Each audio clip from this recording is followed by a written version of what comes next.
संपूर्ण लिखा राहेल आउ जड़े भौणी लेया विषय लिखा जाऊनी देखु कौन लिखा राहेल लाबनकर ए दुई जन कन्या कथा आम देखु और जब आप देखिए लाबनकर पुत्र मान भी थे किंतु सेमान विषय किसी लिखा जाऊनी आप देखिए 31 पर्व आदि पुस्तक 31 पर्व तार प्रथम पद पुणी याकूब आम पितार सर्वस्व हरण करिछि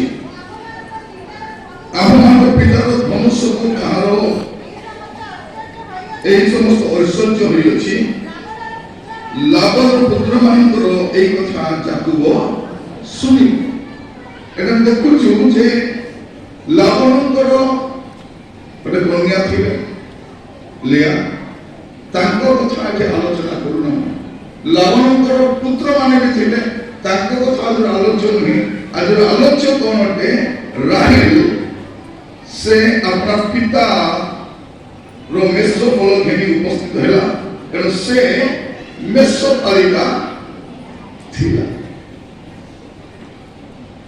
राहेल विषय आप नदी पढ़िबा आरंभ करिबे देखि परिबे जे राहेल नामर अर्थ आका मेसो अब मेसी राहेल नामर अर्थ कोन मेसी हम को मेंढा बोली को ने मेंढा ना मेंढी बा मेंढुनी तार ना को थिला माने से मेंढा सहित एते ओतप्रोत होई जड़ित थिला ते तार कोन बोली देइथिले ना तार ना का मेंढा बोली देइथिले मेंढी जाएगा आरो किछि काम अरे भाभी दा कोन से बापा करो झियो मन को कहबा पाई है बापा करो कार्य रे सहायता करबा झियो मन पई लज्जा कर विषय नहीं एटा मर्यादार विषय मैं अनेक दुकान रे देखे झियो माने बापार जलिखा दुकान रे बसी था चाहा दुकान रे बसी था दुकान रे बसी था बापार बिजनेस संभालू हां ताजे हम देखु जो कोन राहेल विषय अध्ययन करबा और राहेल जीवन अन्य पर्याय भाबे टिके ध्यान कर देखिबा जे राहेल कोन थिले से मेसो पालिका थिले लाबनकर दुई जन कन्या विषय आपन देखिबे मसांकर ससुर जे चित्र बा रुएल ए दुईटा नाम परिचित तांगर केतरा झियो थिले तांगर सातरा झियो थिले सात कन्या कार थिले रुएल अपन तो देखिबे कोन को अपन माने गणना पुस्तक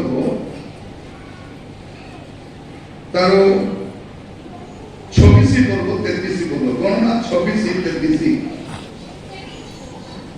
हां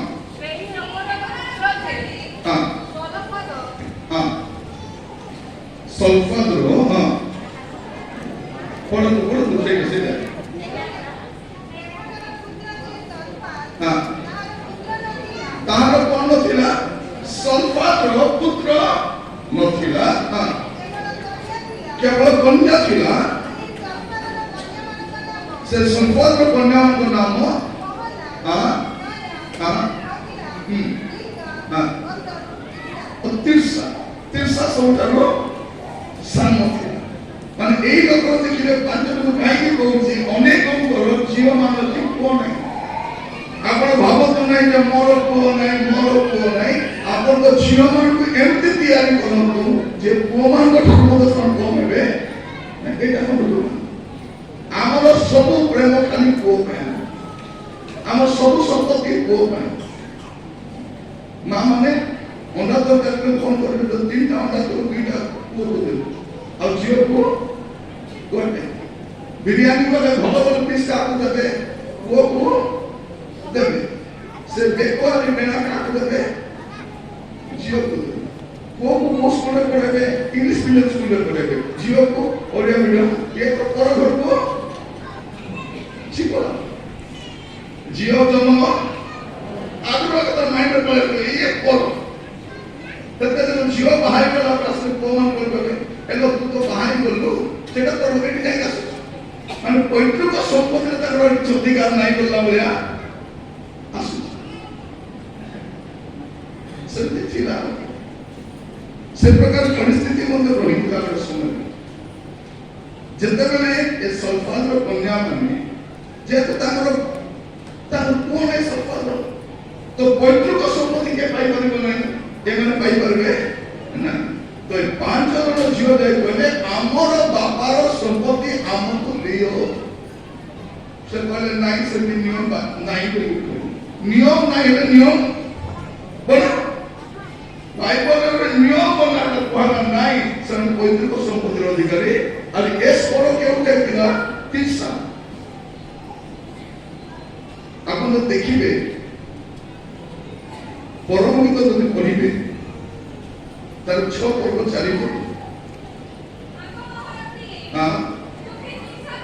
ଆଗ ମୋହର ପ୍ରିୟ ତୁମେ କାପରେ ସୁନ୍ଦରୀ ତିର୍ସା ମାନେ ସମୟ ଆସିଲା ଯେ ତିର୍ସାର ନାମ ଚାରିଆଡେ ଚହଲେଇଗଲା ନାଇଁ ନାଇଁ ନାଇଁ ସଲଫାନର ଝିଅ ମାନେ କଣ କହୁଛନ୍ତି ଏବେ ଚାହୁଁଛନ୍ତି ପୈତୃକ ମନି ଜାଗାରେ ଦେଖୁଛି ଏବେ ମଧ୍ୟ तुम कहीं आपण मन कहिबे बाक्य कहबा पूर्वरु आपण माने केबे भी पुओ झियो मधुर पार्थक्य और विशेष में पार्थक्य करछथि से मां माने का करबे बापा का जीवन पाइबो बापा झियो को ए आम के करबो मां सागरो माइंड रखि मन रखि था एठी हम आलोचना करछथि गोटे झियो विषय से मेसो पालिता एमिति देश पालिका जे तार ना का देले कोन बोली करी मेडी करी कोन मेडी आएगा एके से मेडी रहछि काहे के से मेडा से बोले सब बोले मेडा रो दो नछि कार मेडा बापा रो मेडा काली से बाहाई पड़े किंतु से बापा रो को माने सब केते बेले जन्म होला मैं जानि ना किंतु को मान को भूमिका एटी होइछि देखो ଝିଅ ମାନଙ୍କୁ କହିବା ପାଇଁ ଚାହେଁ ଆଜି ସମ୍ବାଦର ପ୍ରଭାବ କହିବା ପାଇଁ ଚାହାନ୍ତି ଯେତେବେଳେ ଆପଣମାନେ ଘରେ ଅଛନ୍ତି ବାପାଙ୍କର କାର୍ଯ୍ୟରେ ସାହାଯ୍ୟ ସେ କଣ ଦିନ ଦେଖାଯାଉଛି ଏଥିମଧ୍ୟରେ ରାହେଲ ଆପଣ ପିତାର ମେଷ ପଲକେ ଉପସ୍ଥିତ ହେଲେ ଏବଂ ସେ ମେଷ ପାଳିକା ଆଉ ଜଣଙ୍କର ମଧ୍ୟ ଝିଅମାନେ ଥିଲେ ଫିଲିପୋ ଆମେ ଜାଣିଛୁ ତାର କେତେଟା ଝିଅ 4ଟା ଝିଅ କାହିଁକି ଝିଅମାନଙ୍କ କଥା କହୁଛି ସେ ଲାବନର 2ଟା ଝିଅ ରୁଏଲଙ୍କର 7ଟା ଝିଅ ସଲଫାଜର 5ଟା ଝିଅ ଫିଲିପଙ୍କର 4ଟା ଝିଅ ଆଉ ଏ 4 ଜଣ ଝିଅ ଆମେ ଯେତେବେଳେ ଦେଖିବା ପ୍ରେରିତ ପୁସ୍ତକ 21 ପର୍ବ 8 ପଦରେ ଏ 4 ଜଣ ଯାକ ଝିଅ ଭାବବାଦୀ ଥିଲେ ବୋଲି ଲେଖାଯାଉଛି ଝିଅମାନେ କମ୍ ନୁହନ୍ତି ଝିଅମାନେ କମ୍ ନୁହନ୍ତି 4 ଜଣ ଝିଅ विश्वासी थे बोले कादर नहीं कौन थे भाववादी थे आपण तो झियो मान को आपण केमती गठन करबा ପାଇଁ ଚାହାନ୍ତି आपण तो झियो गत दिन में हम देखुथिलु क्रिकेट देखिबा समय हमर भारत देश प्रथम थर ପାଇଁ विश्व कप जिला प्रथम थर और सेमीफाइनल रे जो झियो जिणीबा ପାଇଁ साहस कला जे क्रिश्चियन झियो भलो विश्वासी झियो से भलो गिटार बजाए भलो आराधना करे और भलो विश्वासी और तर बापा ने पालन जेते पालन कहि बार हुए तो झियो को से भलो कोचिंग देबा में कष्ट ही देबो सेते से नीचे ओने झियो रो कोच है ताको के आ कोन भलो जानि नथि बहुत कम लोग ता से जानि इधर से ऑस्ट्रेलिया को परास्त कला 338 रन कम रन हुई विकेट गुडा पड़ी जाइछि किंतु से झियो ठिया हेतु एमिति खेलिला तार रन दर भारत अछि कहिबा पाइ चाहि आपनकर झियो मान को आपण सामान्य मने करंतु आपनकर झियो मान को डॉक्टर बनै पारिबे इंजीनियर बनै पारिबे कलेक्टर बनै पारिबे एसपी बनै पारिबे नर्स करि पारिबे टीचर करि पारिबे अनेक लोक मान देखिबे झियो जन्म होला दिन लोका झियो घृणा करबा आरंभ करू ମା ମାନେ ନାକ ଟେକି କଣ କାଢିଛି ସେ ବୁଢୀ ମା ମାନେ ରାତି ଉଠେଇଲେ ପୁଣି କୋଉଠି ଦେଖିବେ ଝିଅ ମାନଙ୍କ ପ୍ରତି ଏ ମନୋଭାବ ଆଜି ବି ଅଛି। କିନ୍ତୁ ଆଜି ଆମେ ଧ୍ୟାନ କରୁଛୁ, ମୁଁ ଜାଣି ନାହିଁ କାହିଁକି ଏଟା ଦେଲେ ମାନେ, କିନ୍ତୁ ପ୍ରଭୁ ଆପଣଙ୍କୁ କହିବା ପାଇଁ ଚାହାନ୍ତି ଯେ ସେ ଗୋଟେ ମେଷପାଳିକା ଥିଲେ। ମେଷପାଳିକା ଥିଲେ। ମନେ ରଖିଥାନ୍ତୁ, କୌଣସି କାର୍ଯ୍ୟ ଛୋଟ ନୁହେଁ। ଆଉ ମେଷପାଳକ କାମ କରିବାଟା ଏତେ ଶସ୍ତା ଆଉ ସହଜ କାମ ମଧ୍ୟ ନୁହେଁ। ଅଳସୁଆ ଲୋକ ମେଷର ଯତ୍ନ ନେଇପାରିବ ନାହିଁ। କାରଣ ଏ ମେଣ୍ଢା ଗୁଡାକ ଗୋଟେ ଜାଗାରେ ଥିବେ କି ଇଆଡେ ସିଆଡେ ଥିବେ, ତାଙ୍କ ପଛରେ ଥିବା, ତାଙ୍କୁ ଏକାଠି ଆଣିବା, ତାଙ୍କର ଯତ୍ନ ନେବା ଏଟା ସାଧାରଣ ବିଷୟ ନୁହେଁ। এটা সময় দরকার, ଆଉ যত্ন ବି ଦରକାର, ଆଉ ଧ୍ୟାନ ବି ଦରକାର। ଆମେ ଭାବୁଛୁ ସାଧାରଣତଃ ମେଷ କରନ୍ତି ନା, ବହୁତ କଷ୍ଟଦାୟକ। ଆପଣ ଦେଖିବେ ମତେ ଭଲ ଯାତ୍ରା ପୁସ୍ତକ 2 ପର୍ବ ତା 16 ଆଉ 17। ଯାତ୍ରା ପୁସ୍ତକ 2 ପର୍ବ 16 17। ମିଦିୟନ ଯାଜକର 7ଟି କନ୍ୟା ଥିଲେ।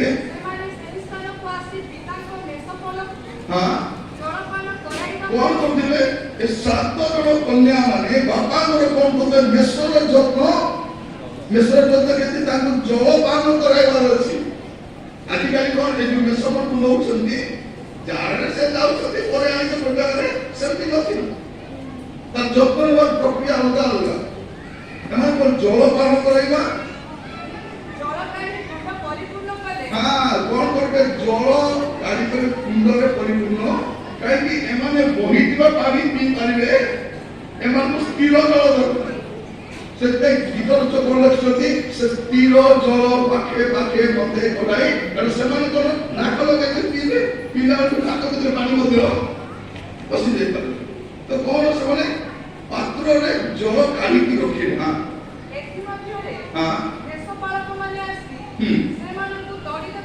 ଦେଖନ୍ତୁ, ମେଷ ଚଲେଇଲା ଆଉ ଗୋଟେ ପ୍ରୋବ୍ଲେମ କଣ? ଏ ପୁରୁଷ ମାନେ ଆସି ହଇରାଣ। ଏ ଝିଅ ମାନେ ମେଷ ଚଲାଉଛନ୍ତି, ସାହାଯ୍ୟ କରିବା, ଏଇଟା ଆମର ଉଦ୍ଦେଶ୍ୟ ନୁହେଁ। କଣ ଏମାନେ ଝିଅ ପିଲା ତ ଆଙ୍କୁ କଣ କରିପାରିବାକୁ ସହଜରେ ଜମନ। ତ ମେଷ ପାଳକ ମାନେ ସେମାନେ କଣ କଲେ? ବସନ୍ତୁ। ମାନେ କାହିଁକି କହୁଛି ମେଷ ପାଳକର କାମ ଏତେ ସହଜ କାମ ନୁହେଁ, ଆଉ ସେଇଟା ଆମର ଗୋଟେ ଝିଅ ପିଲା କରିବା ଏଟା ସହଜର କାମ ନୁହେଁ। କିନ୍ତୁ ସେଇ ଝିଅକୁ ଲେଖା ଯାଉଛି କଣ ବୋଲି? ସେ ମେଷପାଳିକା ଥିଲା। ସେ ମେଷ ଗୁଡ଼ିକର ଯତ୍ନ ପୁଣି କରିବା ପାଇଁ ଚାହେଁ। ତାର ନାମ ତାକୁ କଣ ବୋଲି? ମେଣ୍ଡି ବା ମେଣ୍ଡୁଣୀ। ଏମିତି ନା ଦେବ, ଭଲ ନା ଦେବା କଥା କି ନାହିଁ? ମିଡି ଗୁଡ଼ିକେ ନା ଦେବ। ଦେଖ, ମୋର ଭଣଜାର ପୁଅ ଗୋଟେ ଅଛି, ତାର ନାଁ ବାଚି। କଣ? ବାଚି। ମାନେ ସାନ ବାଛୁରୀକୁ କଣ ବୋଲି କୁହନ୍ତି? ବାଚି ବୋଲି କୁହନ୍ତି। ତାକୁ କଣ ବୋଲନ୍ତି? ବାଚି। କହିବାର ଉଦ୍ଦେଶ୍ୟ କାହିଁକି ବର୍ଣ୍ଣନା କରୁଛି? ତାକୁ ମେଣ୍ଡି ବୋଲି କହୁଛନ୍ତି, ମେଣ୍ଡୁରୀ। କାହିଁକି? ଏପରି ଭାବରେ ବାପାର କାମରେ ସାହାଯ୍ୟ କରୁଛନ୍ତି। ସହଜ କାମ ନୁହେଁ। ସେ କହିପାରିଥାନ୍ତେ ଯେ ବାପା ମୁଁ କରିପାରିବି ନାହିଁ। ଆଉ ଯଦି ଆପଣ ପଢିବେ ତାଙ୍କ ବିଷୟରେ ଦେଖିବେ, ଆପଣ ମତେ କହନ୍ତୁ ଆଦି ପୁସ୍ତକ 29ର 17-18 ଲେଆ କିଣା କି ମାତ୍ର ରାହେଲ ସୁନ୍ଦରୀ। କଣ ଲେଖା ଯାଉଛି? ରାହେଲ କଣ ଥିଲା? ସୁନ୍ଦରୀ ଥିଲା, ଆଉ ତାର ଉପରେ ରୂପବତୀ ଥିଲା। ଏ ସୁନ୍ଦରୀ ଆଉ ଏ ରୂପବତୀ, ଏ ଦିଟା କଣ ମିଳିଯାଇ ବୁଲିବ କି? ଆମର ଝିଅ ମାନେ ଟିକେ ଗୋରା ଥିବେ, ସୁନ୍ଦର ଥିବେ, କଟା କାମ ପାଇଁ ମୁଁ ଯିବି ନାହିଁ, ଖରା ହଉଛି, ମୁଁ ଯିବି ନାହିଁ, ଧୂଳି ବେଶୀ ହଉଛି। କାହିଁକି? ତାର ସ୍କିନ୍ ପାଇଁ ସେମାନେ ବହୁତ କେୟାର ନିଅନ୍ତି। ଆମର କିଛି ନାହିଁ, ଆମେ କଣ टोपी लगाउनु स्मरण नाही फेसियल ता तो सब करबा पे पड़े लेखा जाछि कोन से सुंदरी और से रूपवती और ये कोन मेसोपाली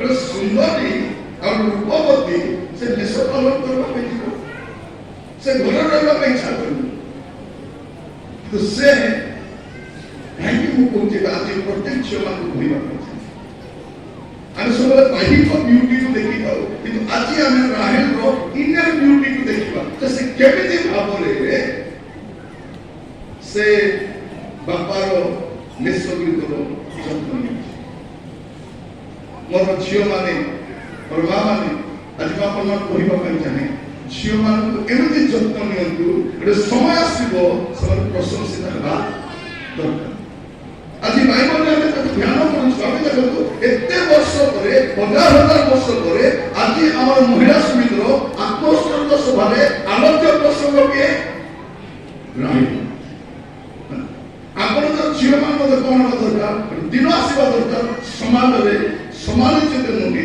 আলোচিত হবা দরকার প্রসঙ্গ হবা দরকার তার পরি হব বলি ভাবি দেখুন प्रभुमान कोन जाकुब तेज ताको साक्षात करछथि से सब से कोन करछथि मेसर जत्न से के से देखि अलसवा लोकमान के पसंद करते कि जेते सुंदर हेतले मतो अलसवा मन सुंदर से बेसी सुंदर किंतु बहुत अलसवानी कासी से घर काम किसी करबो ना हेले ता सुंदर आनी करी कोन करबो आमे घर सदाई करबो सुंदरता भी दरकार ता सते कोन दरकार परिश्रम भी हेतिबा दरकार जे देखो आपन तो जीवन सुंदर थांतु किंतु आपना कार्य रे तत्परता मग्न रहिबा दरकार आमे सेटा मुंडे से समय नेबी नै समय अधिक आइछि तो सुविधा आइले मो अपराह्न समय अधिक समय नेबी आपन कहिबा ପାଇଁ ଚାହିଁବେ ଭାଇ ମାନେ ସେ କୋଳ ଥିଲେ ସେ ମିଶ୍ରପାଳିକା ଥିଲେ ସେ ବାପାଙ୍କର କାର୍ଯ୍ୟରେ ସାହାଯ୍ୟ କରୁଥିଲେ ବାପାଙ୍କର କାର୍ଯ୍ୟରେ ସାହାଯ୍ୟ କରୁଛନ୍ତି ଆପଣ ଦେଖିବେ 31 ପର୍ବ ଆଦି ପୁସ୍ତକ 31 ପର୍ବ ସେଟା ଆମେ ଦେଖିପାରିବା କିପରି ଭାବରେ ସେ ତାଙ୍କର ମାନେ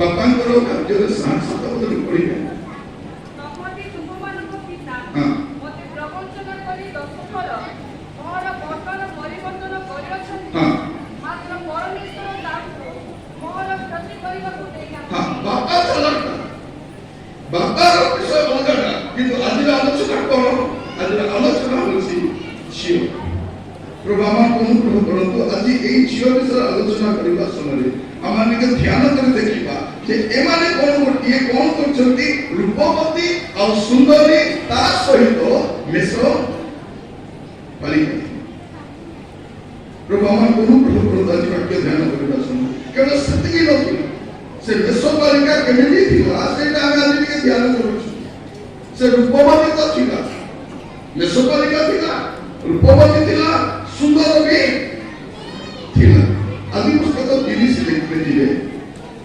30 ର 22 ଅନେକର ପରମେଶ୍ୱର ରାହେଲକୁ ସ୍ମରଣ କଲେ ଓ ପରମେଶ୍ୱର ତାହାର ପ୍ରାର୍ଥନା ଶୁଣି ତାହାକୁ ଗର୍ଭଧାରଣର ଶକ୍ତି ଦେଲେ এটা আমি কোন দেখুଛୁ পরমেশ্বর রাহেলର প্রার্থনা শুনুଛନ୍ତି সে কেবল স্বামী উপরে নির্ভর নয় বিবাহ কলা পরে সে নিজে भी প্রার্থনা করছে যে আমি রাহেল কেবল সুন্দরী ଥିଲା রূপবতী ଥିଲା তাহলে সে প্রার্থনা কারিণী ମଧ୍ୟ ଥିଲା তার সমস্যার সমাধান স্বামী পাখরে নাই স্বামী করে প্রভু যেমন অনুগ্রহ করন্তু আজ বাক্য ধ্যান করিবা সময়ে আমি দেখিবা দরকার যে সে কেমিতি ଥିଲା সে প্রার্থনা কারিণী ମଧ୍ୟ ଥିଲା প্রভু আমার অনুগ্রহ করন্তু আজ বাক্য ধ্যান করিবা সময়ে যে আমার ঝিও মানে তো ঘরর କାର୍ଯ୍ୟରେ ସାହାଯ୍ୟ କରିବାର ଅଛି ବାପାଙ୍କର କାର୍ଯ୍ୟରେ ସାହାଯ୍ୟ କରିବାର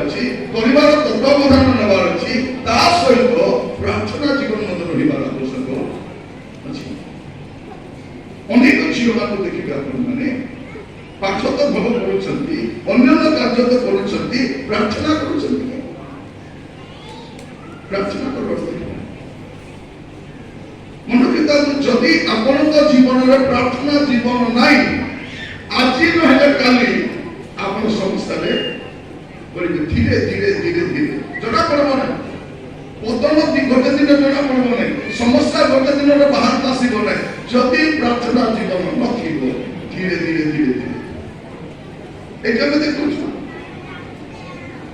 ଲେଆ ସେ କ୍ଷୀଣା, ସେ ଦୁର୍ବଳ, ଦେଖିବା ପାଇଁ ସୁନ୍ଦର ବି ନାହିଁ, କିନ୍ତୁ ତାକୁ ସନ୍ତାନ ହେଇଯାଉଛି, ୟାକୁ ସନ୍ତାନ ହଉନି। ଆପଣ ଜିନିଷ କଣ ଦେଖିବେ, ରାହେଲ ଆପଣ ଭୂମି ପ୍ରତି ଇର୍ଷା ମଧ୍ୟ କରୁଛି। କାହିଁକି? ଧୀରେ ଧୀରେ ସେ କଣ ହଉଛି, ଆପଣ ସ୍ୱାମୀର ପାଖକୁ ପାଖକୁ ଯାଉଛି। ରାହେଲ କଣ ଥିଲା ଦେଖାଯାଉଛି? ଅନନ୍ତର ଆପଣଠାରୁ ହଁ ଯାକୋବର ପୁତ୍ର ଜନ୍ମ ହେଲା ନାହିଁ।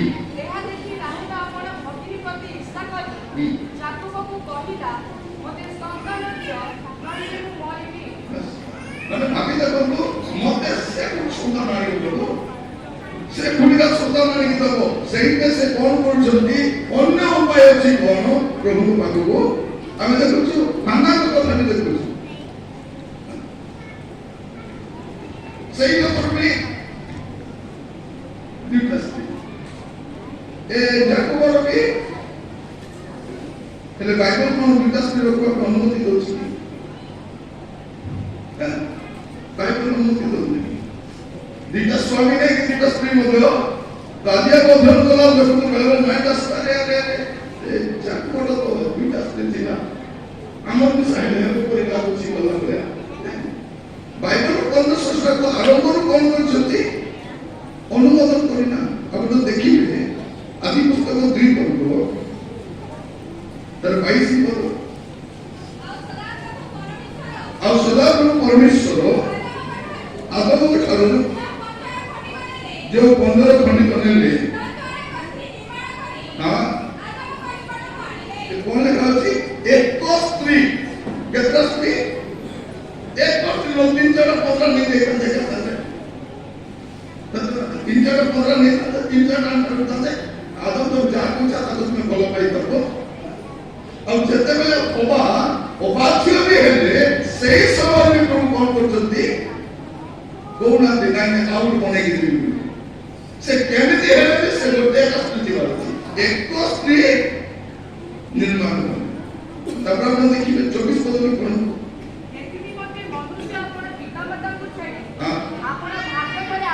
कौन हो, एथिन मते मनुष्य अपन पिता माता को का छाड़ी दिबो, पिता माता आमे कौन कहू नाही, जियो बापा मां को छाड़ी दिबो, जियो बापा मां को छाड़ी दिबो नाही, वो कौन करिबो, बापा मां को छाड़ी दिबारे आसत।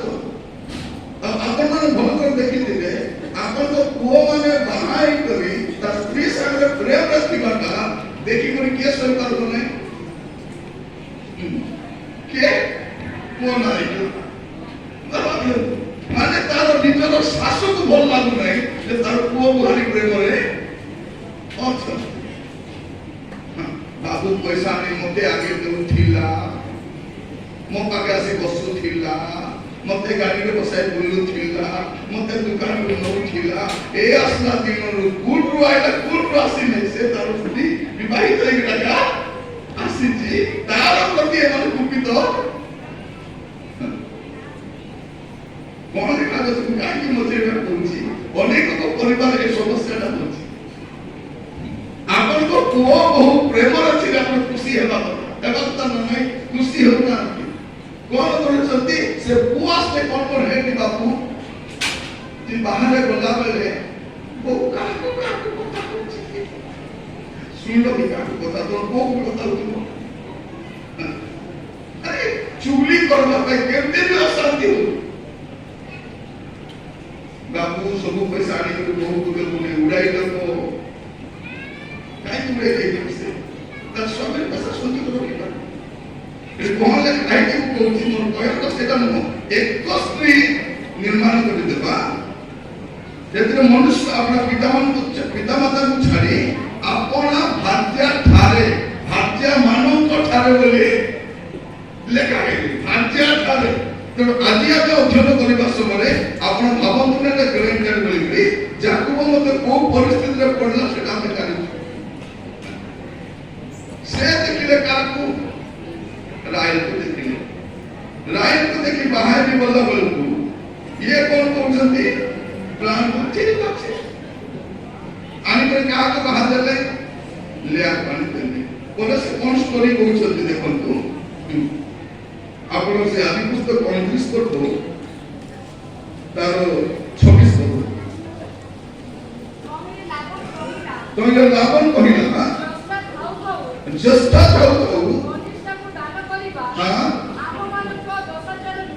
ସରିଗଲା କଥା। କଣ ବୋଲି କରି ଜ୍ୟେଷ୍ଠ ଥାଉ ଥାଉ କନିଷ୍ଠର ବାହାରି ପାରିବ ନାଇଁ। ସେଇଥିପାଇଁ ତତେ କଣ ବୋଲି ଜ୍ୟେଷ୍ଠକୁ ଦେଲି। ସେ କହିଲା ମୁଁ ତ ଜ୍ୟେଷ୍ଠକୁ ଭଲ ପାଉନଥିଲି, ମୁଁ ତ କନିଷ୍ଠକୁ। କନିଷ୍ଠ ଦରକାର ଆଉ 7 ବର୍ଷ କେମିତି ବାହାଘର ହେଇଛି। ମୋର ପ୍ରିୟ ମାନଙ୍କୁ କହିବା ପାଇଁ ଚାହେଁ ଆଜି ଆମେ ରାହେଲ ବିଷୟରେ ଅଧ୍ୟୟନ କରିବା ସମୟରେ ଆମେ ଗୋଟେ ବିଷୟ ଦେଖୁଛୁ। ସେ ମେଷପାଳିକା ଥିଲା, ସେ ସୁନ୍ଦରୀ ଥିଲା, ସେ ରୂପବତୀ ଥିଲା, ଆଉ ସେ କଣ କରୁଥିଲା? ପ୍ରାର୍ଥନା ମଧ୍ୟ କରୁଥିଲା। ପ୍ରାର୍ଥନା ଆପଣ 31 ପର୍ବ ଦେଖିବେ।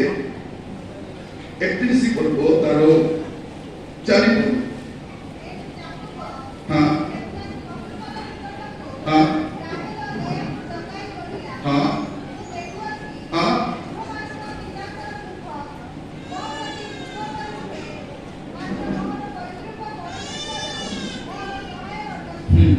ଏଠି ଆମେ ଦେଖୁଛୁ ଯାକୁବ ଯାଇକି ଶ୍ୱଶୁର ଘରେ ଖଟିଲା, କାମ କଲା, ପରିଶ୍ରମ କଲା, ପ୍ରଭୁ ତାକୁ ଆଶୀର୍ବାଦ କଲେ। ତା ଦ୍ୱାରା ଶ୍ୱଶୁରକୁ ବି ମନେ ରଖିଥାନ୍ତୁ ପ୍ରଭୁ ଯାହା ସାଙ୍ଗରେ ଥିବେ ସେ ଯୋଉଠି ଯିବ ସେ ଆଖପାଖରେ ସବୁଠୁ ଆଶୀର୍ବାଦ। ତା ସାଙ୍ଗରେ ଯିଏ ଥିବ ସେ ଆଶୀର୍ବାଦ ପାଇବ। ଆଶୀର୍ବାଦ ପାଇବା ଲୋକର ଘରେ ଯଦି କିଏ ଭଡ଼ାରେ ଥିଲେ ସେ ବି ଆଶୀର୍ବାଦ ପାଇବ। ଆଶୀର୍ବାଦ ପାତ୍ର ଲୋକର ଜମିରେ କାମ କଲେ ସେ ବି ଆଶୀର୍ବାଦ ପାଇବ। ତ ପରମେଶ୍ୱର ଯେହେତୁ ୟା ପୂର୍ବରୁ ଲାଭ ସେମିତି ନଥିବ, ଅର୍ଡିନାରୀ ଭାବେ ତାଙ୍କୁ ଚାଲିଥିଲା। ଯାକୁବ ଆଶୀର୍ବାଦ ପାତ୍ର ଲୋକ ଗଲା ପରେ ତାଙ୍କର ସମ୍ପତ୍ତି ବଢିଗଲା। ଏବେ ପୁଅମାନେ ଭାବୁଛନ୍ତି ଆମର ବାପାର ପଇସାରେ ଆମର ଭେଣୀ କଣ ହେଇଛି? ଏବେ ଧନୀ ହେଇଯାଇଛି। ତାପରେ ଇଏ କଣ କଲେ ଦେଖିବି। ମୁଁ କାହିଁକି ଜାଣିବାକୁ କହୁଛି? ଯାକୁବ କ୍ଷେତ୍ରରେ ପଶୁପଳ ନିକଟରେ ରହିବାକୁ ଡାକୁଛନ୍ତି। ଘରେ କଥା ହଉନାହାନ୍ତି। ସେ ଯେତେବେଳେ ପଶୁପଳ ଯତ୍ନ ନେଉଛନ୍ତି ସେ କହୁଛନ୍ତି ତୁମେ ଶୀଘ୍ର କଣ କରିବ? ଦିନ ସେଇଠି ଆସିବ। ଗୋଟେ ଇମ୍ପୋର୍ଟାଣ୍ଟ କଥା କହିଲେ କଣ? ସେ କଣ କହୁଛନ୍ତି? ମୁଁ ଦେଖୁଅଛି ତୁମର ପିତାଙ୍କର ମୁଖ ମୋ ପ୍ରତି ପୂର୍ବ କରି ନୁହେଁ। ଶୁଣନ୍ତୁ, ଜଣେ ଲୋକକୁ ଯଦି ଚିହ୍ନିବାର ଅଛି, ଜାଣିବାର ଅଛି, ତାର ମୁହଁକୁ ଭଲ କରି ଦେଖିବାର ଅଛି। ସେ ଲୋକ ଆପଣଙ୍କୁ ପ୍ରେମ କରୁଛି କି ଘୃଣା କରୁଛି କି କେମିତି ବ୍ୟବହାର କରୁଛି, ତାର ମୁହଁକୁ ଦେଖି ଆପଣ ସେତେ ସମସ୍ତଙ୍କୁ କହିବା ପାଇଁ ଚାହେଁ। ଯେତେବେଳେ ମୁହଁର ରୂପ ବଦଳିବ ଜାଣିବ ଏଠି ଥିବା ଆମ ସୁରକ୍ଷା ମୁହଁରୁ ଜଣା ପଡିବ। ସେ ଯେତେ ଅଭିନୟ କଲେ ମଧ୍ୟ ତାର ମୁହଁରୁ ଛଳନାଟା, କ୍ରୋଧଟା, ଈର୍ଷାଟା ଜଣା ପଡିବ। କାହିଁକି ନା କହୁଛି ଯେ ସେ ମେଷପାଳିକା ଥିଲା, ରୂପବତୀ ବି ଥିଲା, ଆଉ ସୁନ୍ଦରୀ ବି ଥିଲା, ଆଉ ପ୍ରାର୍ଥନା କାଳିନୀ ବି ଥିଲା। ଆମର ଧ୍ୟାନ କେବଳ ମେଷପାଳିକା। ମେଷପାଳିକା କାମ ସେଇଟା। ଆପଣ ନର୍ସ ହେଇପାରନ୍ତି, ଡକ୍ଟର ହେଇପାରନ୍ତି, ଟିଚର ହେଇପାରନ୍ତି, ପୋଲିସ ହେଇପାରନ୍ତି, ଆଉ କଣ ବି କାମ କରିପାରନ୍ତି। ପ୍ରୋବ୍ଲେମ ନାହିଁ। ବେଳେବେଳେ ମାର ଜଳଖିଆ ଯୋଉଟା ଥିବ, ମା ଘରେ ପିଠା ବନାଉଥିବ, ପକୁଡି ବନାଉଥିବ, ଝିଅ ବି ତ ସାହାଯ୍ୟ ହୋଇତ ତତେ ଲାଜ ଲାଜ ଦେଖିଲ ବିଏ ପଢିକରି ପକୁଡି ଛାଡୁଛୁ। ସେଟା ନାହିଁ। और बापा एका କରୁଛୁ ତତେ ଲାଜ ଲାଜ ଦେଖିଲ ତୁ ପରିବାର ଦୋକାନରେ ବସୁଛୁ, ତତେ କାହିଁକି ଲାଜ ଲାଗିବ? ମୋର ବାପା ମା ପରିବାର ବିକି ତତେ ପାଠ ପଢାଉଛନ୍ତି, ଲାଜ ଲାଗିବ।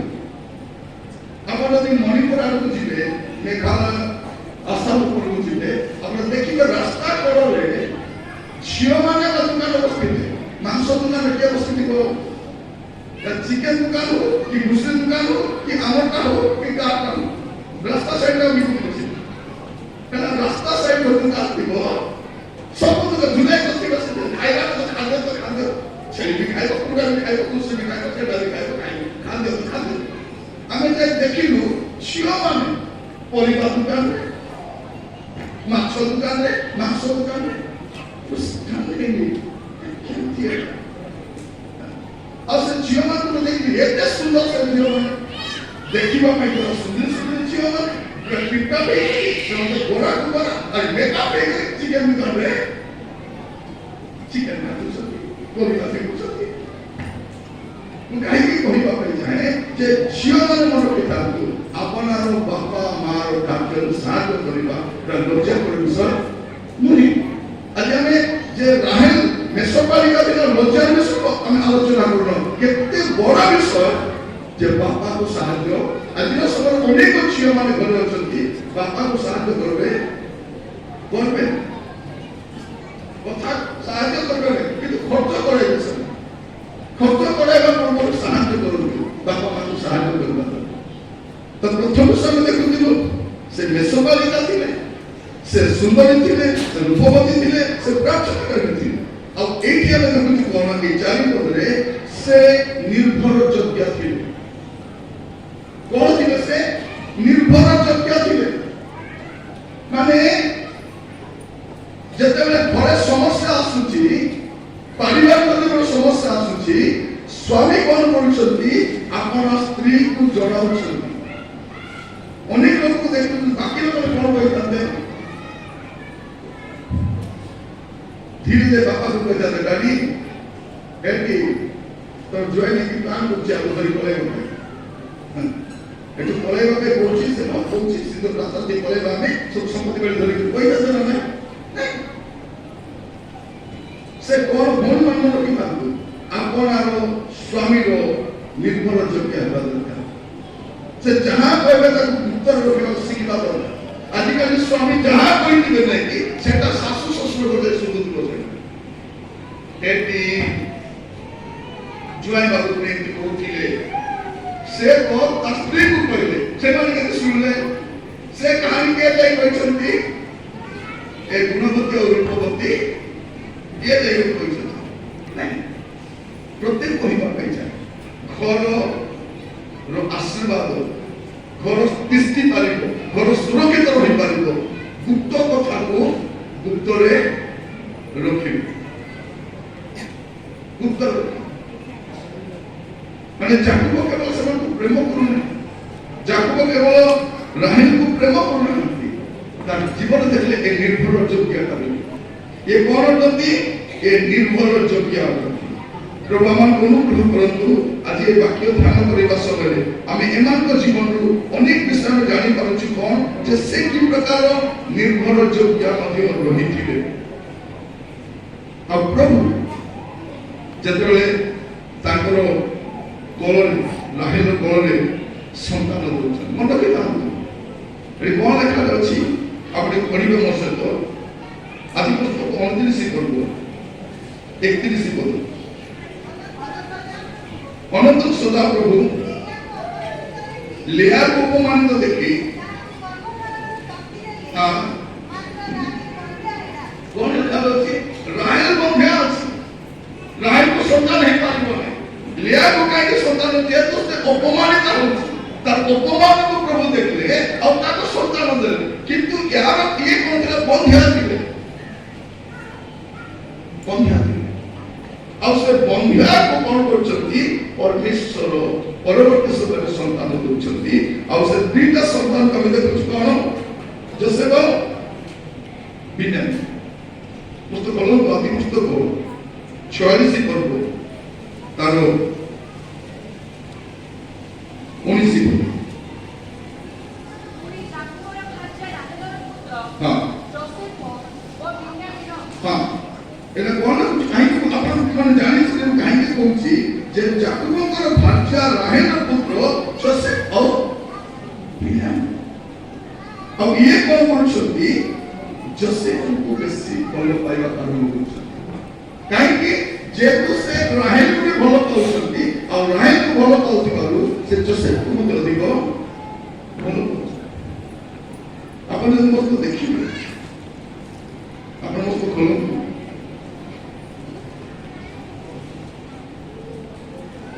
सुंदर भाव लिखा जाए आपण 37 पर्व तार प्रथम पद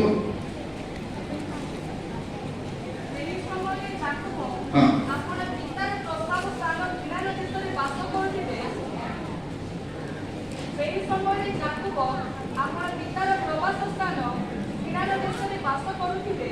37:3 ସେହି ଯୋସେଫ हाँ ଇସ୍ରାଏଲର ବୃଦ୍ଧାବସ୍ଥାର ସନ୍ତାନ से कौन थिले इस्राएल रो जाकूबर वृद्धावस्थार संतान थिबा सकाशे ଇସ୍ରାଏଲର ସମସ୍ତ ପୁତ୍ରଠାରୁ हाँ ତାକୁ ଅଧିକ ସ୍ନେହ କଲେ। से जे तू काहे की कहूची राहेल विषय पहिला रुटा काहे की कहूची जे तो से जोसेफ बसे माने जोसेफ को से अधिक प्रेम करछ जेतेला से आपनारो ससुर घर बाहरी की जाउछंती आपना देखिबे कोन होची 33 पर्व 2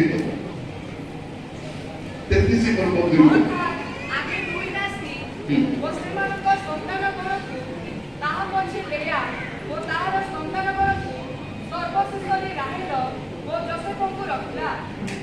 देखो तू कौन होची का काहे की कहूची आपन मानकु जे राहेल रो प्रभाव केमिति अछि सेटा को कहबा ପାଇଁ चाहे और राहेल को से केते भलो पाउछंती से देखिबा दिनरो भलो पाउछंती ता पछे अनेक कारण अछि सुंदर थिले परमे सुंदर थिले ठीक अछि किंतु से परिश्रमी मध्य थिले से निर्भर योग्य भी थिले से प्रार्थना सेवा मध्य आमे देखु प्रार्थना से जो संतान पाइछंती ताकर प्रार्थनार फल स्वरूप से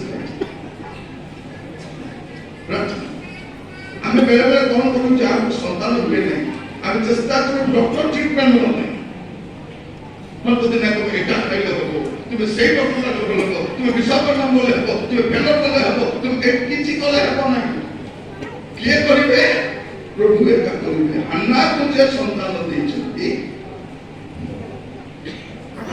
जो हमकर बापा मां को केबे संतान देले सेमान तो गत बयस होइतिले आ लेखा जाउछि जो हमकर माता को गणे दिला स्त्री धर्म निकृत मध्य हेइ सेमति समय परमेश्वर असंभव को संभव करते किंतु किए करे प्रार्थना करे राहेल प्रार्थना सेटा करूछि और सेई देशका से राहेल को और जोसेफ को भल पाउछ मोर प्रिय माने से मेसोपोटामिया थिबा से चिंता करबा समय मु काहे की ए कथा कहूछि जेते बेले राहेल मृत्यु भोग करूछि मु काहे की कहूछि जे राहेल को संपूर्ण जीवन को हम ध्यान करबा से किपरि भाबरे से आगु करूछु आपण 35 पर्व देखंतु आदि पुस्तक 35 पर्व 19 पर्व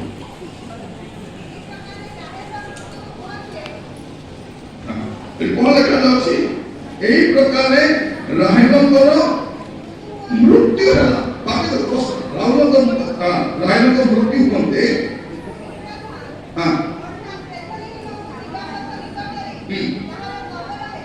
देखो जहां जे परिश्रमी थिला जे स्वामी लोके प्रेमिका थिला से निर्भर योग्य थिला प्रार्थनाकारी थिला से प्रथम करे मनुष्य ये मरिबाटा मध्य आप देखिबे से मरि थाता के नहीं बना ना तो से काहे की मरुचंती आपण तो देखिबे 31 पर्व और 32 पर्व से प्रश्न करि रही 31 ମାତ୍ର ତୁମେ ଜାଣିବ हां ତୁମର ଦେବତାମାନଙ୍କୁ ପାଇବ हां ସେ ବଞ୍ଚିବ ନାହିଁ। ମୋଠାରେ ତୁମର ଯାହା ଅଛି ତାହା ଆମମାନଙ୍କ କୁଟୁମ୍ବର ସାକ୍ଷାତରେ କରି ନିଅ। ଯେହେତୁ ଯାକୋବ ରାହେଲର ସେହି ଚୋରି କରିବା ବିଷୟ ଜାଣିନଥିଲା। हां ए कोन कोन जी राहेल बापा रो घर मूर्ति बेला चोरी करे आरी कारण एमाने से पूजा करथिले सेईटा से आछि काहे के राहेल से प्रतिमा उडा आछि सुनंतु दयाकरी से प्रतिमा रो पत्र कोन जे जहां पाखरे से प्रतिमा थिबो से पवित्रक सम्पत्ति अधिकारी से कौन करबो जे तो पवित्रक परमेश्वर से जतन करो तो पवित्रक देवता जतन करो तो राहेल को चालाक भाବରେ से कर करछथि ए चालाक बेले काम दलो देखो अति चालाक बेले बोल तो एटा जाकूब जानि ना से कौन बोली कहउछथि जहां पाखरे मिलबो से ପାଖରେ ମରୁଛନ୍ତି, ମୃତ୍ୟୁଭୋଗ କରୁଛି। ମୁଁ ଆପଣମାନଙ୍କୁ କାହିଁକି କଥା କହୁଛି ପ୍ରିୟ ଭାଇ ଭଉଣୀମାନେ, ପ୍ରଭୁ ଆପଣ ଅନୁଗ୍ରହ କରନ୍ତୁ। ସେ ମେଷପାଳିକା ବାପାର କାର୍ଯ୍ୟ କରିବା ପାଇଁ ଆଜି ପ୍ରତ୍ୟେକ ଝିଅ ମାନଙ୍କୁ ପ୍ରତ୍ୟେକ ପୁଅ ମାନଙ୍କୁ କହିବା ପାଇଁ ପ୍ରଭୁ ଆମକୁ ସାହାଯ୍ୟ କରନ୍ତୁ। ଘରର କାର୍ଯ୍ୟରେ ସାହାଯ୍ୟ କରିବା ଅପମାନଜନକ ବିଷୟ ନୁହେଁ, ଅପମାନଜନକ ବିଷୟ ନୁହେଁ। ଆମେ ଦେଖିଥିଲୁ ଚିତ୍ରଙ୍କର ଝିଅମାନେ 7 ଜଣ କନ୍ୟା କାହିଁକି ପୁଅ ନାହିଁ, ଏଇଠି ପୁଅମାନେ କରୁନାହାନ୍ତି, ଏମାନେ ଯତ୍ନ ନେଉଛନ୍ତି। କାର୍ଯ୍ୟ କରିବାର ଅଛି, କର୍ମଠ ହେବାର ଅଛି, କର୍ତ୍ତବ୍ୟନିଷ୍ଠ ହେବାର ଅଛି। ମେଷପାଳିକା ବୋଲେ କଣ? ସମୟରେ ଉଠିବାର ଅଛି, ସମୟରେ ମେଷକୁ ଧରିକି ଯିବାର ଅଛି, ଆଉ ସମୟରେ କମରୁ ନେଇକରି ଆସିବାର ଅଛି, ଆଉ ସମୟରେ ସୁରକ୍ଷିତ ହେବାର ଅଛି। ଆଜିର ଝିଅ ମାନଙ୍କର ସୂର୍ଯ୍ୟ ଉଦୟ କେତେବେଳେ ହୁଏ? ଆପଣମାନଙ୍କ ସୂର୍ଯ୍ୟ ଉଦୟ କେତେବେଳେ ହୁଏ? ଅନେକ ଝିଅ ମାନେ ସୂର୍ଯ୍ୟ ଉଦୟ ଗୋଟେ ଦେଖିବି ନଥିଲେ।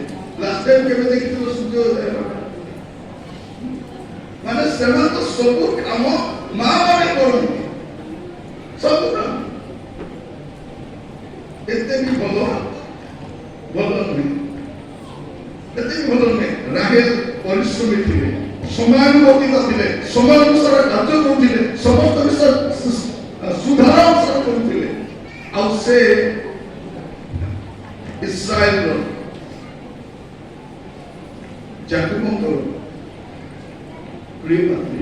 ଯେତେବେଳେ ସେ ଚାଲି ଯାଉଛନ୍ତି କେମିତି ଥିବ ଭାବି ଦେଖନ୍ତୁ, ଯାକବଙ୍କର ଅବସ୍ଥା କେମିତି ଥିବ ଆପଣ ଯଦି ଦେଖିବେ। ଶେଷର ପରିସମାପ୍ତ କରିବା ପାଇଁ ଚାହେଁ ଆଦି ପୁସ୍ତକ ତାର 45 ପର୍ବ 27 ପଦ। ଆଦି ପୁସ୍ତକ 45 27। ପୁଣି ଯୋସେଫ ଯେତେ କଥା ସେମାନଙ୍କୁ କହିଲେ, ସେ ସବୁ କଥା ସେମାନେ ତାଙ୍କୁ କହିଲେ। ମାତ୍ର ସେ ଯେତେବେଳେ ତାଙ୍କୁ ନେବା ପାଇଁ ଯୋସେଫଙ୍କ ପ୍ରେରିତ ଶକଟ ସବୁ ଦେଖିଲେ, ସେତେବେଳେ ସେମାନଙ୍କ ପିତା ଯାକୋବଙ୍କ ଆତ୍ମା ପୁନର୍ଜୀବିତ ହେଲା। ଭାବି ଦେଖନ୍ତୁ, ଯେତେବେଳେ କଣ ହେଇଥିବ, ରାହେଲ ଚାଲି ଯାଇଥିବେ, ସେ ତ ଅଧା ମରି ଯାଇଥିବେ। ସେ କାରଣ ତାର ପ୍ରେମିକା ଯାହାକୁ ସେ ପ୍ରେମ କରି ତା ପାଇଁ 7 ବର୍ଷ ପରିଶ୍ରମ କରିଛନ୍ତି, ସେଇ ସ୍ତ୍ରୀ ମରିଗଲେ। ପରେ ଜାଣିଥିବେ ଆରେ ସେ କାହିଁକି ମଲେ? ନାଇଁ, ସେ ବାପାର ସେଇ ମୂର୍ତ୍ତିକୁ ଚୋରିକି ଆଣିଥିଲେ, ଆଉ ଇଏ କହିଥିଲେ ଯାହା ପାଖରେ ମିଳିବ ସେ ମରିବ, ତ ସେ ଚାଲିଗଲେ। ତ ଏଇଠି ଆମେ କଣ ଦେଖୁଛୁ? ୟା ଭିତରେ ଯୋସେଫ ମଧ୍ୟ ବାପାଙ୍କ ଦୂରକୁ ଚାଲି ଯାଉଛି। ଯେତେବେଳେ ସେ ଯୋସେଫକୁ ଦେଖୁଛନ୍ତି, ଦେଖାଯାଉଛି ସୁନ୍ଦର ଯାକୋବଙ୍କର ଆତ୍ମା ପୁନର୍ଜୀବିତ ହେଲା। ମନେ ରଖିଥାନ୍ତୁ ପୁଅ ଝିଅ ମାନେ, ବାପାର ଆତ୍ମା କେତେ ଥାଏ। ବାପାର ଆତ୍ମା ଛୁଆ ମାନଙ୍କଠି ଥାଏ। ତେଣୁ ଆପଣମାନଙ୍କୁ କହିକି ସାରିବା ପାଇଁ ଚାହେଁ, ଆପଣ ମାନେ ଏତେ ହାଲକାରେ ଆପଣଙ୍କ ଜୀବନକୁ ନିଅନ୍ତୁ ନାହିଁ। କାରଣ ବାପା ମାର ଜୀବନ କୋଉଠି ଥାଏ? ଛୁଆ ମାନଙ୍କ ତାକୁ ଦେଖିଲା ପରେ କଣ ଲେଖା ରହିଛି? ତାର ଆତ୍ମା ପୁନର୍ଜୀବିତ ହଉଛି। ଆମେ ଗତ ଦିନ ମାନଙ୍କରେ ଆମେ ସବୁ ଜାଣିଛୁ, ଆମର ଭାଇ ବିମଲ ସାଗର ସେ ଚାଲିଗଲେ। ତାଙ୍କ ମରଣ ଏ ପ୍ରକାର ମରଣ ସେମିତି ହେବା କଥା ନାହିଁ, କିନ୍ତୁ ଧୀରେ ଧୀରେ ସେ ଫାନ୍ଦରେ ପଶି ଯାଉଛନ୍ତି ଜାଣିପାରିଲେ ନା। ତା ସହିତ ସବୁଠୁ ଦୁଃଖର ବିଷୟ କଣ ଅଟେ ଯେ ତାଙ୍କ ମା ଆଜି ନିଃସଙ୍ଗ ଅଛନ୍ତି।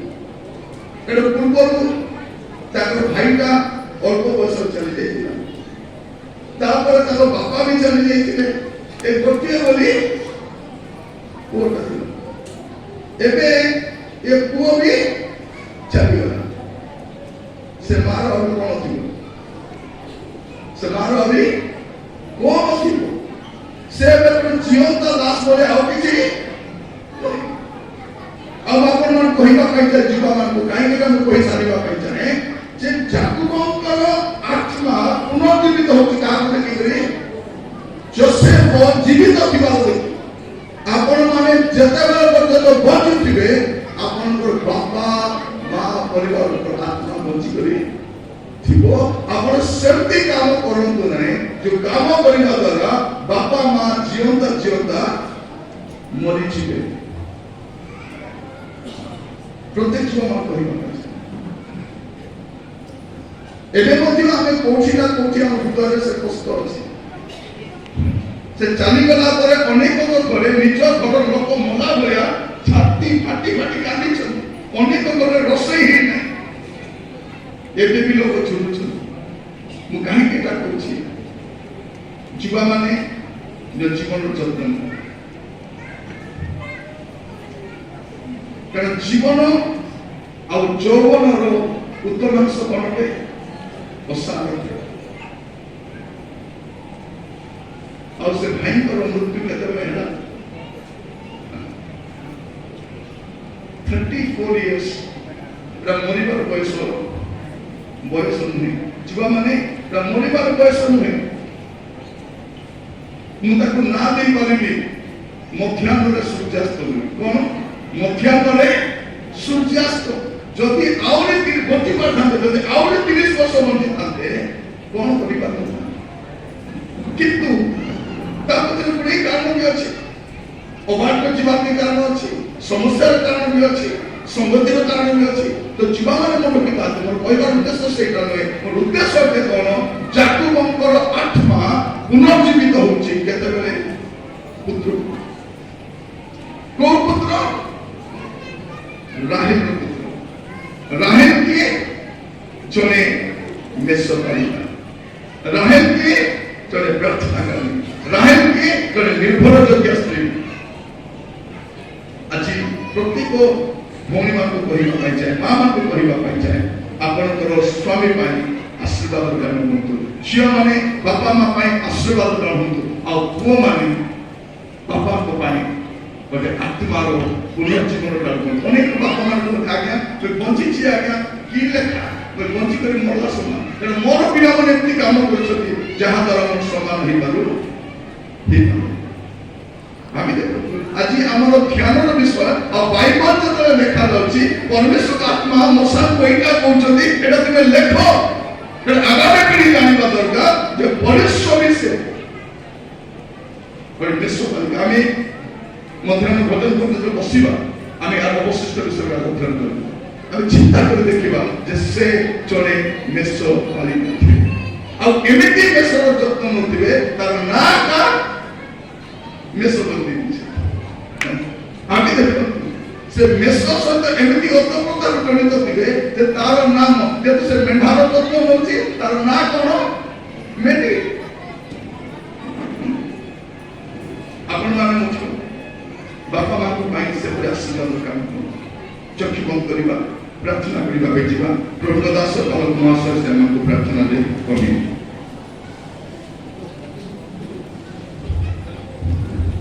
ଚକ୍ଷୁ ବନ୍ଦ କରିବା। ଦୟାପୂର୍ବକ ସମସ୍ତେ ଚକ୍ଷୁ ବନ୍ଦ କରିବେ।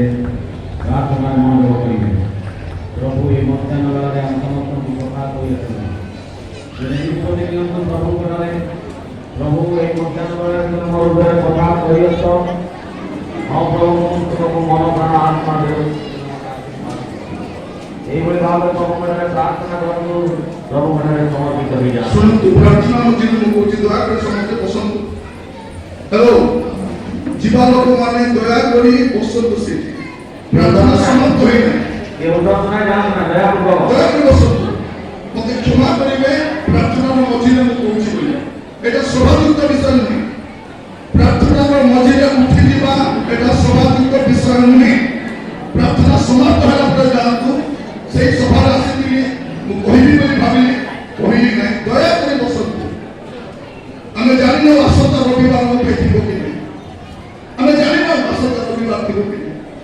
ପ୍ରାର୍ଥନା ସରି ନାହିଁ, ଆଶୀର୍ବାଦ ହେଇ ନାହିଁ। ଆପଣ କିନ୍ତୁ 2 ମିନିଟ୍ ଆଗରୁ ଗଲେ କ'ଣ କରି ପକାଇବେ? କ'ଣ କରିବେ? ମୋତେ ଦୟାକରି କ୍ଷମା କରିବେ। এটা প্রার্থনারে এটা প্রভুকে অপমান দেওয়া বলে বিষয়। তো আপনার ପାଇଁ প্রার্থনা କରାଯାଉଥିବ, ଆପଣଙ୍କୁ ଆଶୀର୍ବାଦ କରାଯାଉଥିବ। ଆପଣ କେବଳ ଏହି ପ୍ରିୟ ପ୍ରଭୁଙ୍କ ଦାସ ହିଁ ନୁହନ୍ତି, ଅନେକ ଅନେକ ବକ୍ତାମାନେ ଆସନ୍ତି ଏବଂ ଏହି ପ୍ରକାର ଭାବରେ କୁହନ୍ତି। ହେଲେ ମଧ୍ୟ ଆପଣମାନେ ମୁଁ ତୁମ ସମ୍ମୁଖରେ ଉପସ୍ଥିତ ହୋଇ ପ୍ରଭୁ ମୋତେ ତୁମେ ଦୟା କର। ତୁମର ବାକ୍ୟକୁ ମୁଁ ଶୁଣିବାକୁ ଗ୍ରହଣ କରି ପ୍ରଭୁ ମୋତେ ତୁମେ ସାହାଯ୍ୟ କର। ପ୍ରଭୁ ପ୍ରାର୍ଥନା ବେଳେ ମୁଁ ଆଉ ଏହି ପ୍ରକାର ଭାବରେ ଉଠି ଯିବି ନାହିଁ ପ୍ରଭୁ। ପ୍ରାର୍ଥନା ସରିଲା ପରେ ଯିବି ଏହି ଚିନ୍ତା କରି ପ୍ରଭୁ ପାଖରେ ସମର୍ପିତ କରି ଆମକୁ ପ୍ରଭୁ ପାଖରେ ପ୍ରାର୍ଥନା କର। ତେବେ ଯାଇ ପରମେଶ୍ୱର ଆଶୀର୍ବାଦ କରିବେ, ତେବେ ଯାଇ ପରମେଶ୍ୱର ଅନୁଗ୍ରହ କରିବେ, ସମସ୍ତେ ଦୟାପୂର୍ବକ ଚକ୍ଷୁ ବନ୍ଦ କରିବେ। ପ୍ରାର୍ଥନାରେ ମନେ ରଖ। ପବିତ୍ର ପବିତ୍ର ପ୍ରେମମୟ ଦୟାଳୁ ସର୍ବସ୍ତବିତ ତୁମର ପବିତ୍ର ପାଦ ତଳରେ ବସି ତୁମର ପବିତ୍ରତାକୁ ଆମେ ବଜାଇ ରଖିପାରୁନାହୁଁ ପ୍ରଭୁ। କ୍ଷମା କର, ତୁମେ କ୍ଷମା କର, ମାର୍ଜନ କର ପ୍ରଭୁ। ଦୟାମୟ ସର୍ବସ୍ତବିତ এই সুন্দর সময় তোমার দাসকে তুমি ব্যবহার কর। তোমার দাসଙ୍କର দ্বারা প্রভু তুমি আমাকে প্রসার করিল। তেণু করে তোমার ধন্যবাদ করুଛୁ, প্রশংসা করুଛୁ, গৌরব করুଛୁ প্রভু। এই সমস্ত বাক্যକୁ ଗୋଟିଏ କାନରେ ଶୁଣି ଆଉ ଗୋଟିଏ କାନରେ ଯେ ପ୍ରକାର ନ ଛାଡ଼ିବୁ, ହୃଦୟ ମଧ୍ୟରେ ଜମାଟ ବାନ୍ଧି ସେ ବାକ୍ୟ ଅନୁସାରେ ଜୀବନ ଅତିବାହିତ କରିବୁ। ହେ ପ୍ରଭୁ ସେଇଭଳି ତୁମେ ଆଶୀର୍ବାଦ କର, ଅନୁଗ୍ରହ କର। ଦୟାମୟ ସର୍ବସ୍ତବିତ ଆମର ମଣ୍ଡଳୀକୁ ତୁମରି ପାଦତଳେ ସମର୍ପଣ କରୁଛୁ। ମଣ୍ଡଳୀକୁ ତୁମେ ଆଶୀର୍ବାଦ କର ଏବଂ ମଣ୍ଡଳୀ ପ୍ରତ୍ୟେକ ପରିବାର ମଧ୍ୟରେ ତୁମେ ଆଶୀର୍ବାଦ କର। ଏହି ମୁହୂର୍ତ୍ତରେ ଯେତେ ଆମେ ତୁମର ଦାସଙ୍କ ବାକ୍ୟ ଶ୍ରବଣ କରିଅଛୁ, ହେ ପ୍ରଭୁ ସେହି ମଧ୍ୟରେ ତୁମେ ଆଶୀର୍ବାଦ ପ୍ରଦାନ କର ଏବଂ ତୁମ ଦାସଙ୍କୁ ଆହୁରି ଅଧିକ ତୁମେ ବ୍ୟବହାର କର, ଶକ୍ତିଯୁକ୍ତ କର ଏବଂ ତାଙ୍କୁ ପ୍ରଭୁ ତୁମେ କଥା କୁହ, ତାଙ୍କର ହୃଦୟ ତୁମେ ସାହାଯ୍ୟ କର। ସେ ତୁମର ଲୋକମାନଙ୍କର ସବୁବେଳେ ବାକ୍ୟ ବିତରଣ କରି ତୁମର ଆଉ ପ୍ରଭୁ ଅନେକ ହଠାତ୍ ଲାଭ କରିବେ, ଅନେକ ବିଷୟ ଆତ୍ମାକୁ ତୁମ ନିକଟକୁ ପଢ଼େଇ ନେବେ। ସେଇଭଳି ତୁମେ କଲ୍ୟାଣ କର, ସାହାଯ୍ୟ କର, ଆଶୀର୍ବାଦ ପ୍ରଦାନ କର। ପ୍ରଭୁ ଆମ ସମସ୍ତଙ୍କୁ କ୍ଷମା କରି ତୁମେ ମାର୍ଜନ କର ପ୍ରଭୁ। ଅବଶିଷ୍ଟାଂଶ ସମସ୍ତ କାର୍ଯ୍ୟରେ ତୁମର ହସ୍ତମୁଖ ରଖ। ପୂଜା, ପ୍ରଶଂସା, ଗୌରବ, ମହିମା ଯୁଗେ ଯୁଗେ ତୁମେ ପାଅ। ନା ଦେବି ପ୍ରିୟ ପ୍ରଭୁ ଯୀଶୁ ଖ୍ରୀଷ୍ଟଙ୍କର ବହୁମୂଲ୍ୟ ନାମରେ ଏହି ସମସ୍ତ ପ୍ରାର୍ଥନା କରି